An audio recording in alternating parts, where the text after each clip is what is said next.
Olá, pessoal. Vamos aqui para essa terceira aula dessa disciplina. Vamos agora ver aqui a questão de como a conduta ética, né, ela interfere num ambiente de trabalho mais íntegro, né? Então, olha só que interessante. Qual que é a importância dessa conduta ética, né, para a integridade das pessoas, né, dos profissionais, dos trabalhadores? Vamos pensar aqui comigo. Existe, por exemplo, as comissões de ética, né? As comissões de ética, por exemplo, né, elas vão ter esse papel aí de promover, né, de trabalhar, né, de restaurar, muitas vezes, essa questão da ética aí na instituição. Então, tem um papel mesmo, muitas vezes, pedagógico, né, ensinar ética. Eu até comentei na aula anterior que as pessoas nem todas chegam, elas chegam com potencial de aprendizagem, né? Não vou falar que as pessoas chegam assim sem educação, ou sem a formação ética ainda, né, adequada, mas elas ainda chegam com potencial para receber aí uma bagagem, né, uma acréscimo aí, um plus aí, né, um pacote ético. Então elas recebem com esse potencial, muitas pessoas, né? Não podemos generalizar, jamais, né? Não seria ético, brincando aqui com a expressão. Mas olha só, além disso, é consultivo. E olha que a gente vai ver, é um exemplo prático de conduta ética, a questão de fazer consultas, porque uma das coisas mais terríveis que existe no ser humano é o julgamento, né? E o julgamento ele pode estar repleto de vieses, de percepções, né, errôneas. Aquela história dos seis, né? Que para quem está de um lado é nove, para o outro é seis. As pessoas têm percepções diferentes. Então, assim, eu acho que a questão de um conselho ético, né, traz muita mais segurança, traz mais segurança jurídica, de fato, aí para questões que muitas vezes, né, fogem a gente a questão da nossa alçada até, né? E até uma questão processual, que também é segurança jurídica. Imagina que se cada instituição, assim, se tivesse uma insegurança de não ter definição de como atuar no caso, por exemplo, de um desvio ético identificado, né? E aí fala assim, nossa, será que vou ser exposto injustamente, né? Vou ser amarrado no poste até que prove o contrário. Então, assim, tem que ter um fluxo processual. Então, assim, quem garante isso, um exemplo prático dessa conduta ética adequada, que vai proteger, por exemplo, de forma, quando tiver investigar, se manter o anonimato para não expor pessoas, até, né, se investigar os indícios, né, apurações aí de uma irregularidade denunciada, por exemplo, anonimamente, essas são essas comissões éticas aí que têm esse papel importantíssimo. Então, assim, além disso, orientar todos, aconselhar, né, emitir opiniões, né, sobre conflito de interesses, sobre as condutas mais adequadas que não, né, sejam desvio, né, de conduta de finalidade pública, né, e além desses processos aí administrativos, né, de cunho ético. Vamos pensar aqui alguns exemplos fáticos, né, de situações que são consideradas situações éticas, que são positivas, e algumas que não são. E eu termino aqui falando com uma que, infelizmente, é muito comum e todo mundo conhece alguém. Bom, mas vamos ver aqui as situações éticas primeiro, né? Bom, escutativa, né? Comunicação não violenta. Disse na aula anterior sobre a questão do papel da liderança. Escutativa, escutar de fato. Mas já viu, gente, aqueles casais que às vezes assim vai contar o dia para o outro, aí fica assim, a pessoa é o bambambam, né? Então, assim, ela não deixa nem terminar de falar, e nem a TDAH, só não deixa de falar porque já sabe o que vai ouvir, não sei como, e já sabe o que é, já sabe o remédio certo para aquela situação. Quando for assim, você tem que procurar fulano, porque aí você tem que fazer isso, aqui. Nem trabalha lá, mas já tem. Isso não é escutativa. A gente tem dois ouvidos, dois olhos, uma boca. A gente tem que falar menos, olhar mais, observar mais, escutar mais. A escutativa, ela é importantíssima, é uma situação ética. Ela é uma situação ética, é um exemplo fantástico. Comunicação não violenta é se colocar no lugar do outro. Por isso aquela expressão violentíssima, né, que melhor explica comunicação não violenta. Arrancar os meus olhos, colocar no outro. Arrancar o do outro, colocar nos meus.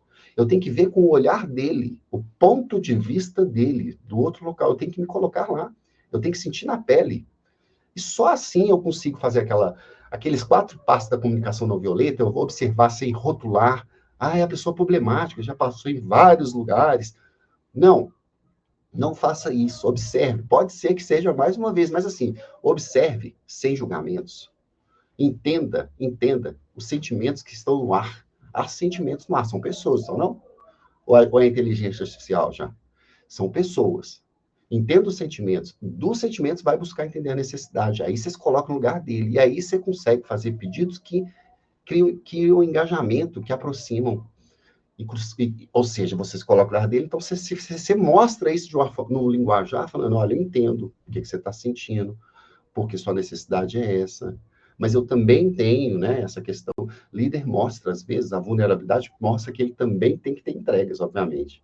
Isso te permite fazer um pedido que é mais legítimo, que ele tem muito mais chance aí de obter isso. E até ter um feedback construtivo, porque a pessoa vai te escutar e ela vai querer melhorar.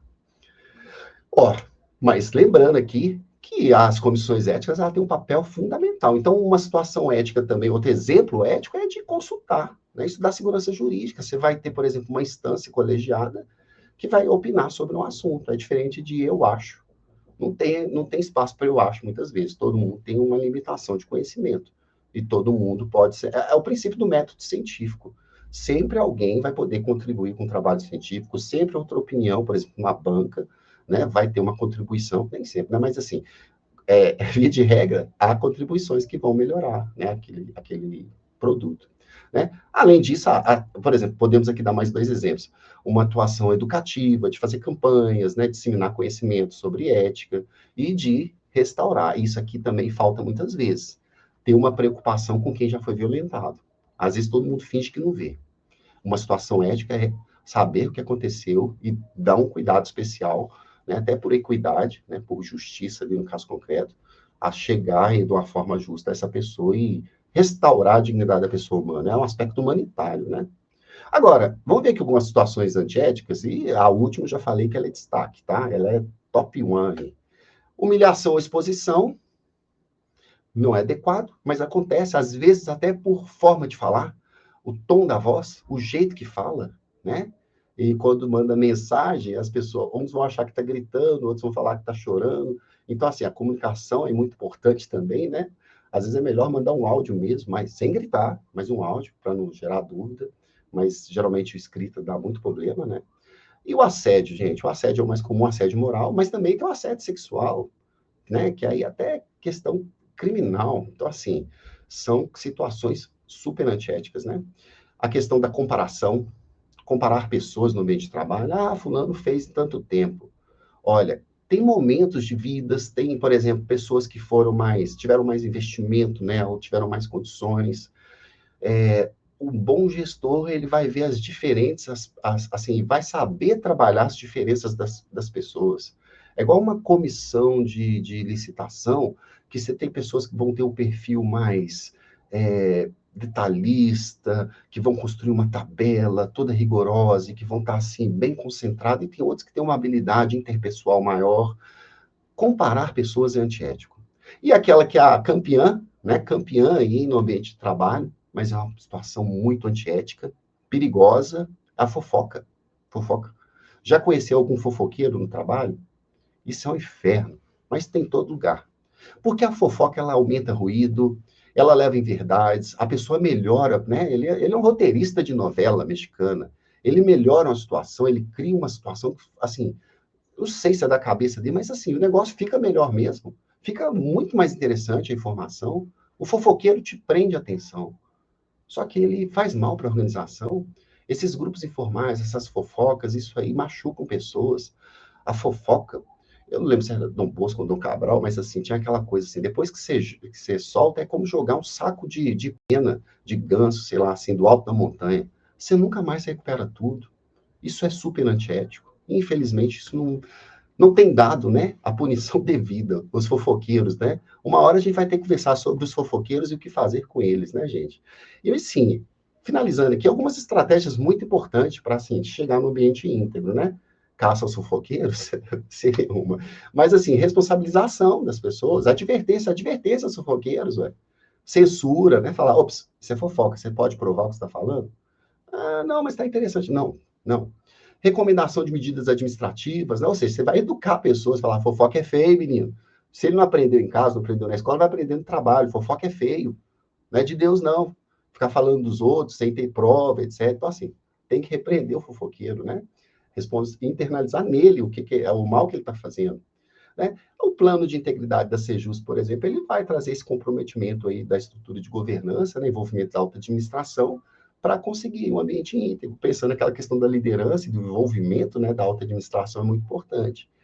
E em 2021, o regimento interno da Comissão de Ética, ele vai reforçar também a importância dessas instituições, agir com transparência, imparcialidade, né? Tem ali uma discussão entre chefia e subalterno, imparcialidade, não vai tomar partido, não. Por isso que é importante uma comissão, né? Então, assim, mantendo a honra digna das pessoas, preservando aqueles que são inocentes até que se prove o contrário. Bom, espero que esteja gostando. A gente ainda tem mais uma aula aqui dessa disciplina, que aí a gente vai falar, assim, de fato, sobre prevenção à falta ética e à corrupção no ambiente de trabalho. Até a próxima aula.